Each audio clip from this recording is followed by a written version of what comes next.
Eu sou uma travesti branca, tô com um maiô, né? Bem cavadinho, bem gostoso, laranja. Sou toda tatuada, tenho o cabelo médio, que tá crescendo, e ele é bem cacheado, bem volumoso. E eu me chamo Cigomes Barbosa, sou uma travesti negra de pele clara, uma travesti parda.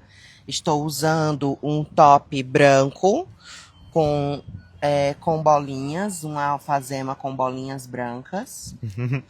É, e uma calça hipercolorida com as cores primárias, amarelo, azul, vermelho e verde.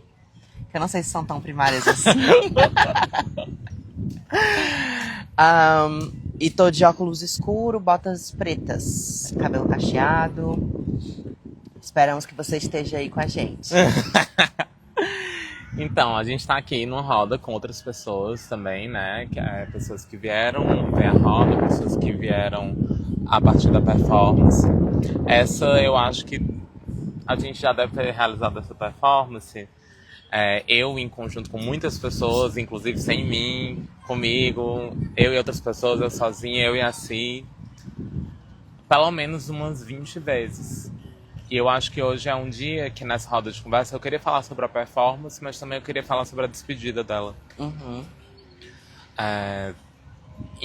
Desde 2015 eu tenho enveredado pelos cantos da intervenção urbana.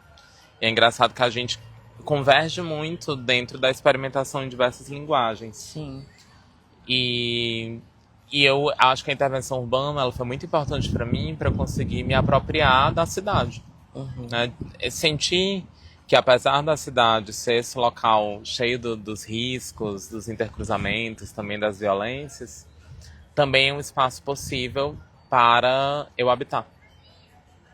E para eu habitar de maneira potente, né? Não para eu pedir para habitar, mas para habitar quando eu quero, quando eu quiser. E eu acho que o Pessoas Não Binárias Existem, ele surge dentro de uma trajetória que eu estava saindo de performances que tinham uma relação muito forte com o corte, o risco, a dor, e vão mais para um espaço da afirmação, da celebração da existência, né, do gozo de estar em conjunto, do gozo de existir, de permanecer existindo. E ao longo dos últimos 5 anos de realização dessa performance, começou em 2021, a gente tem 2021, 22, 23, 24, 25, final de 25 agora. Ela foi uma performance onde a gente decidiu ocupar diversos espaços. Então ela inicia na Praia de Iracema, mas a gente vai para o centro de Fortaleza, a gente vai para Parque Rio Branco, para o Ica, para Juazeiro do Norte, para Crato, para Barbalha, CH, a gente vai para Messejana, Vila Velha, e hoje a gente está aqui na Sabiaguaba. Talvez finalizando esse ciclo, deixando da mesma maneira que começou com as águas, né? Deixando que as águas movam e fluam. E eu falo que finalizando porque é uma performance que ela nasce em um contexto específico, na qual eu me identificava como pessoa não binária, e que várias amigas também se identificavam, e várias foram transicionando para outras vias, né? Entendendo que quando você se identifica como pessoa não binária também é uma transição, mas que a transição continua, pode continuar como pessoa não binária, e no meu caso, por exemplo, ou no caso da Si, no caso de muitas outras, é uma transição para se identificar como travestis. Que eu acho que traz aí uma outra relação com o próprio espaço, né? Que é uma relação... Ai, que delícia. Obrigada. Nossa Senhora. Eu não tenho nem como reclamar de ser uma travesti agora. Ai, mas com certeza, amiga, eu acho que essa é uma das performances que tem mais, assim, a cara, ou que a gente poderia dizer, que quando a gente pensa em Banir da Plataforma, pensa logo na performance Pessoas Não Binárias Existem.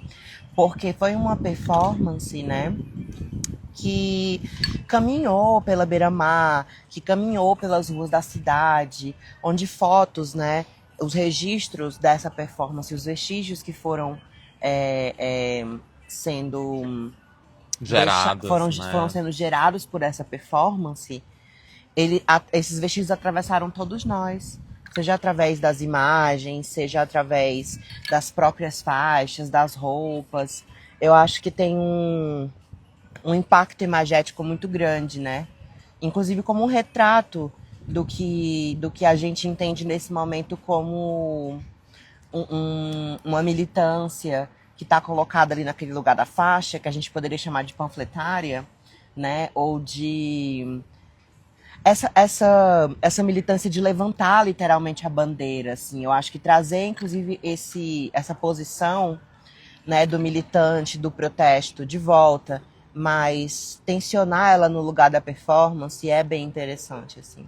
Muito. É porque a performance, tal hora assim, se a gente quiser singularizar a performance em relação ao protesto, a performance ela também está operando num local da experiência estética e da criação. É um processo de criação, né?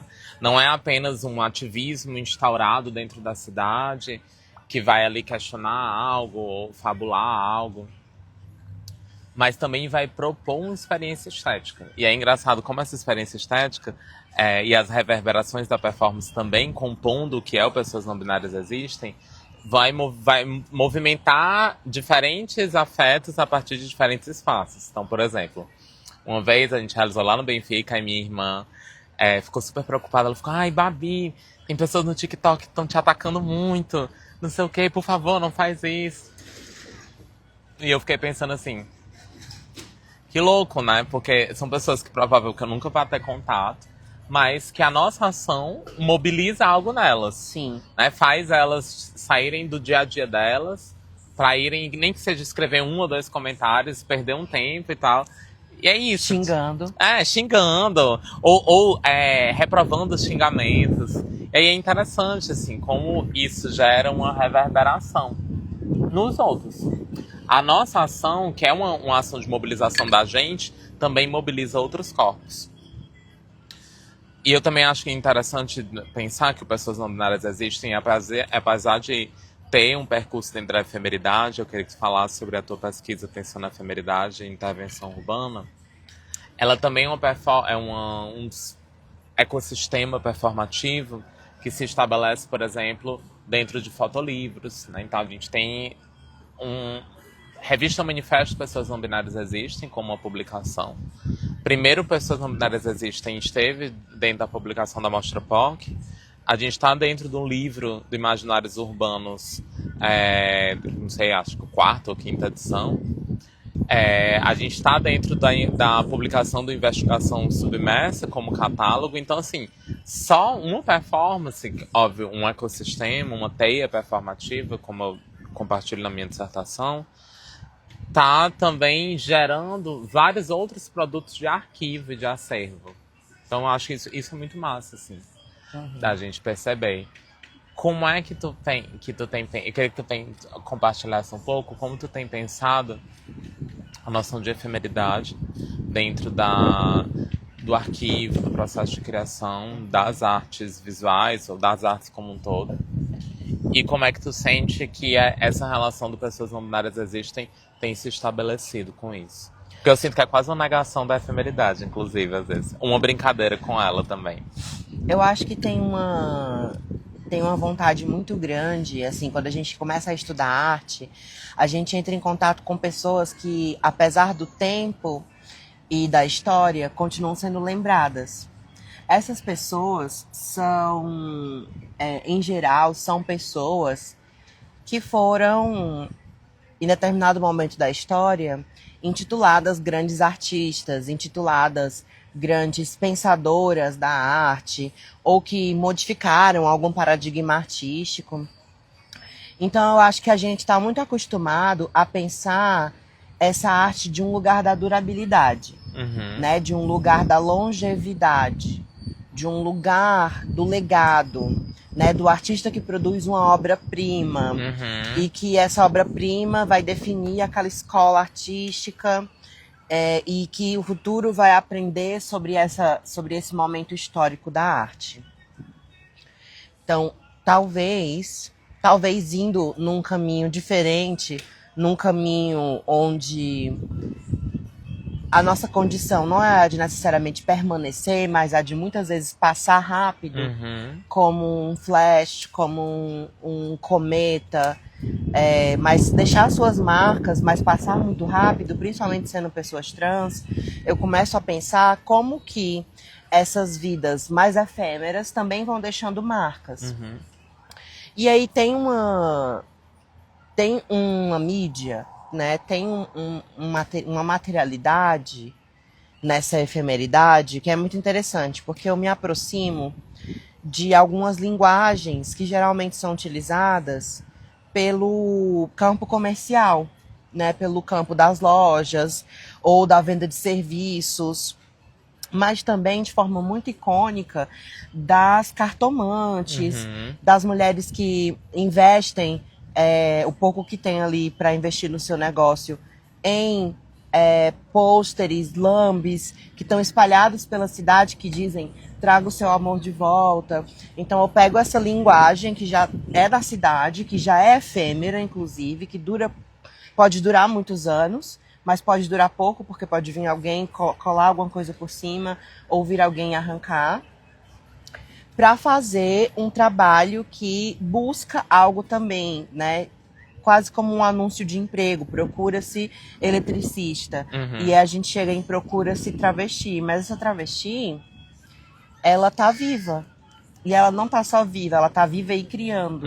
Então, as primeiras frases foram procura-se travesti, viva, que com sementes cria um jardim. Procura-se travesti, viva, que toque guitarra. E eu gostava que era vivas, vivas, vivas. Vivas, também. vivas, vivas, vivas, vivas. E essa repetição, né, como uma afirmação. E eu acho que aí que a gente se aproxima muito, essa pesquisa visual e pessoas não binárias existem.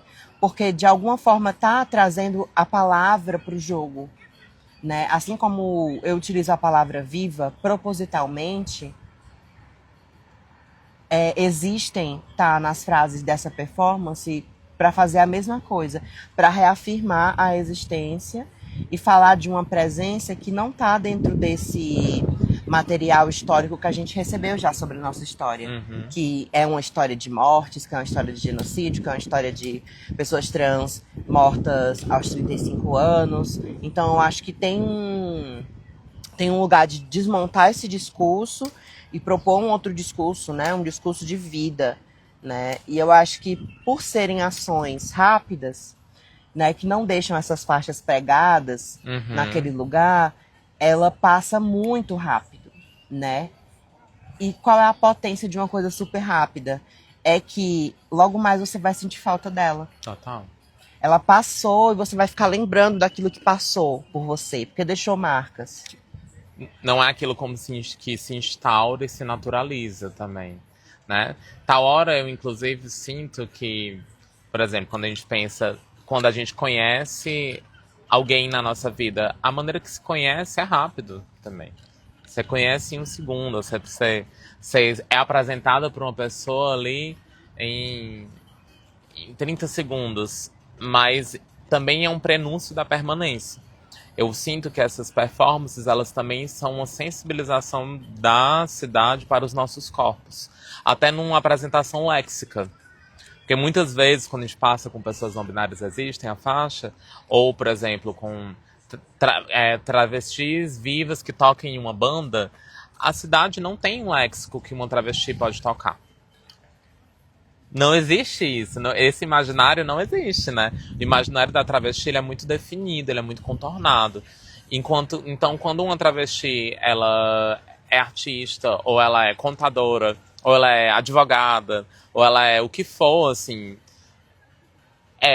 professora, ela desafia um desconhecimento léxico da sua existência. E pessoas não binárias existem, nem o nome pessoa não binária, ele é articulado dentro do fazer social.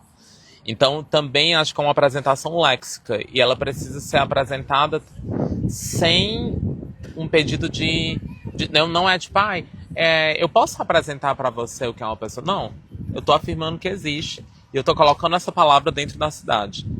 O que você vai elaborar a partir disso, aí é com você. Obrigada, arrasou. E aí eu tava pensando também, né, quando tu falou das coisas rápidas, né? Como um cometa. E que várias dessas coisas muito rápidas, elas são muito fortes. Então, por exemplo, um meteoro é muito rápido, muito forte. A velocidade da luz, se você recebe uma bala, um projétil, um raio, né, uma erupção vulcânica, tudo isso é rapidíssimo, assim. Mas ela se estabelece a partir de um processo muito anterior. Então, para a gente estar elaborando a nossa existência como nós somos hoje, como nós estamos aqui, existe muita amniose, existe muita gestação. São essas efemeridades que despontam em efemeridade, mas que são muito profundas, né? Que são muito antigas. E às vezes vêm sendo realmente maturadas e que são transformadas em ações artísticas, como, por exemplo, uma performance ou uma obra que você apresenta num museu. Eu estava falando sobre isso, inclusive, na última roda de conversa que eu participei, que foi na mostra de vídeo performance do Imaginários Urbanos. E aí lá a gente estava conversando sobre o caráter dos vídeos, né? Sobre vídeo performance serem filmes. E eu falava que a gente assistia aqueles vídeos, mas tinha algo que a gente não via.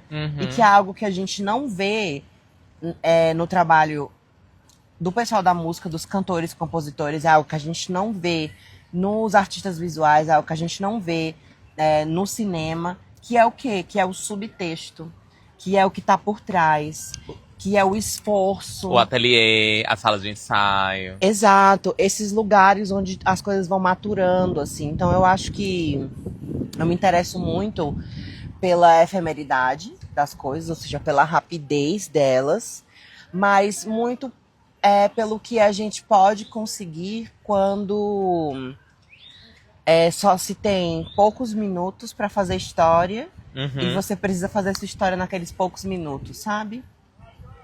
A janela de tempo que você precisa estar atenta e capturar também, né? E é muito interessante, assim, essa perspectiva da captura, porque também é a captura fotográfica, por exemplo, que eterniza de alguma maneira ou faz essa brincadeira entre a efemeridade e permanência. Só quero que vocês me falem quando der 25 minutos, viu? Aí alguém faz assim, 5. Porque quando a gente pensa na trajetória da performance, assim, nos últimos muitos anos, ela tem uma relação muito forte com a fotografia. Né? Tipo, é a maneira como a gente vai, inclusive, conseguir colocar nos nossos portfólios ou apresentar para um espaço curatorial. Então é muito louco, assim, por exemplo. Se eu quero inscrever uma performance em um canto, e é uma performance que já existe, eu tenho que apresentar ela a partir da fotografia também. Sim. Não basta um relato, um relato em texto ou um relato em voz. E aí essa relação da performance e da captura, tanto a nossa captura com a cidade, a nossa indomabilidade de não se deixar ser capturada também, e acho que por isso a efemeridade. A efemeridade também é uma brincadeira com a captura, tipo, você vai ter de mim isso, e quando eu decidir ir embora eu vou. Mas também com a captura fotográfica. Eu tava conversando isso com um curador de uma galeria, um dono de uma galeria. Que ele tava falando assim, eu queria muito que a gente vendesse performance aqui. Mas como seria vender essa performance? Era um pack de 3? Foi muito bom, assim. Eu achei incrível essa discussão. É um pack de 3 performances que você vende? É uma. Aí, por exemplo, a pessoa compra um pack de 3 de uma performance bem punkzona e fala assim, quero fazer no Natal da minha família aqui. Então, tipo, você compra...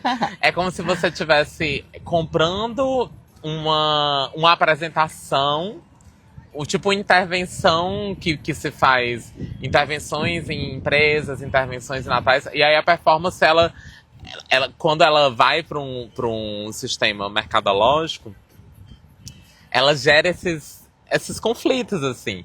Porque eu fico pensando assim, se eu quisesse vender minha performance, e eu ainda não quero, né? Eu não quero fazer isso.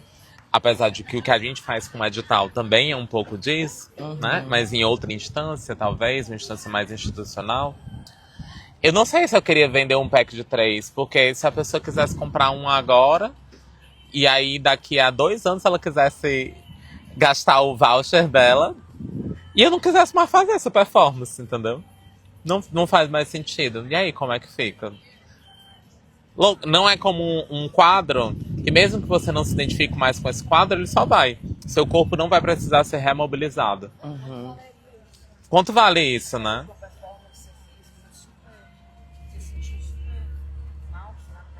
Isso. Tem um debate muito grande em torno disso, né?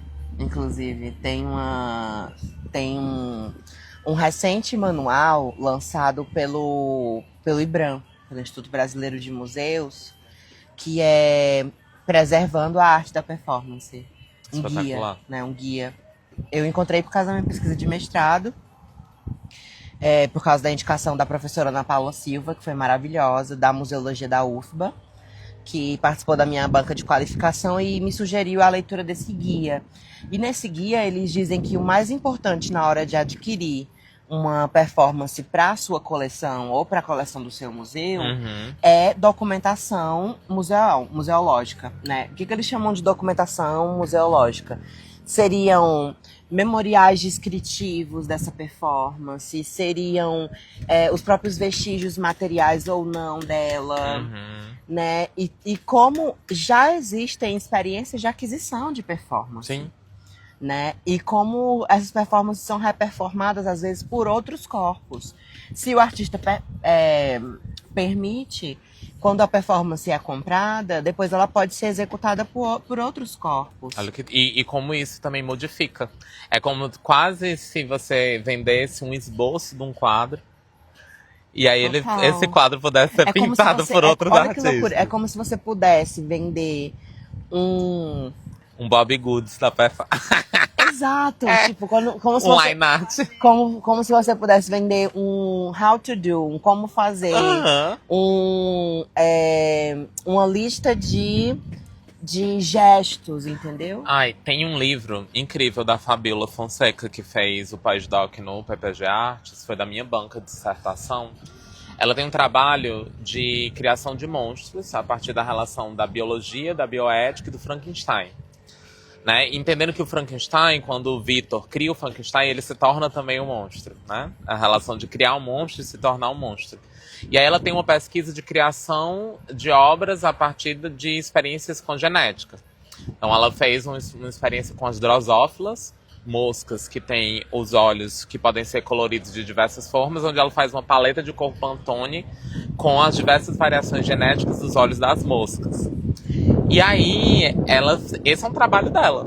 E aí ela lançou um livro chamado Manual de Como Criar a Sua Própria Mosca Transgênica. E eu fiquei assim, ó, caramba, ela deu um manual de como a gente consegue fazer a obra que ela fez. Né? E aí isso é muito louco, isso dialoga, assim. Esses manuais de tipo... Até porque as moscas têm uma vida super efêmera, muito né? efêmera, é um trabalho que... O trabalho em si Aí é doido, assim, o trabalho em si é o processo de criação, o trabalho em si são as moscas, o trabalho em si é a fotografia em torno disso, é a instalação, porque ela coloca a instalação com as moscas também. Incrível. Essa da mosca transgênica nem é o das drosófilas, mas ela ensina como fazer moscas fosforescentes. Assim. Muito doido. Eu acho que é uma discussão que tem muito de continuidade. Eu quero deixar aqui um chamado, né? Hoje a gente está se despedindo, pessoas não binárias existem, mas outros processos vão existir. A gente está criando agora, eu estou criando uma parte do meu doutorado, o nome vai ser a Miniótica, que a ideia é fazer conversas públicas com artistas sobre processo de criação, arquivo, curadoria. Queria deixar esse convite. Talvez a gente coloque isso numa parte da Miniótica. A gente já fez com Ana Mundim, Falteus e Emiliano. Eu fiz comigo com a Erika Chita. E agora a gente está aqui nessa gestação dessa outra Miniótica com nós duas. Ai, Bem amnióticazinhas. muito obrigada, amiga. Ai, muito obrigada também por ter me convidado para fazer parte desse encerramento da Pessoas Não Binárias. Eu acho que realmente tem um legado, é inegável o legado que essa performance deixa. E muito provocativa, muito polêmica também. Polêmica. Eu gosto dessas coisas. Por isso que eu não pestanejei antes de falar assim, não, vou estar sim nessas últimas ações. E foi incrível, muito obrigada também, Bárbara. Obrigada, não. Obrigada, Bani da plataforma. Obrigada, Vanidres. Obrigada, Enes. Vamos aplaudir? Cheiro.